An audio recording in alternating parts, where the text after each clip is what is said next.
عيش تشتري دماغك بفلوس وبني ادمين، ان عشت ترضي الناس هيموتوك يا حزين.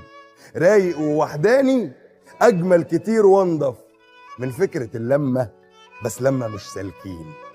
مش عشت دور الجدع وادوك على دماغك، مش ردوا كل جميل بقلم على صداغك، مش طلعوك الوحش ابو قلب اسود فحم وانت الاصول قتلاك مديت ايديك بسلام. الخير صحيح بيفوز وبينتصر على الشر، بس انت في الواقع بيفوزوا في الافلام. الدنيا عايزه القوي علشان هتزعل قوي لو عشت بين مجانين واخترت تبقى السوي. ودي قاعده معروفه ان القوي بينتصر وان الطري بينكسر والصلب لا يلتوي.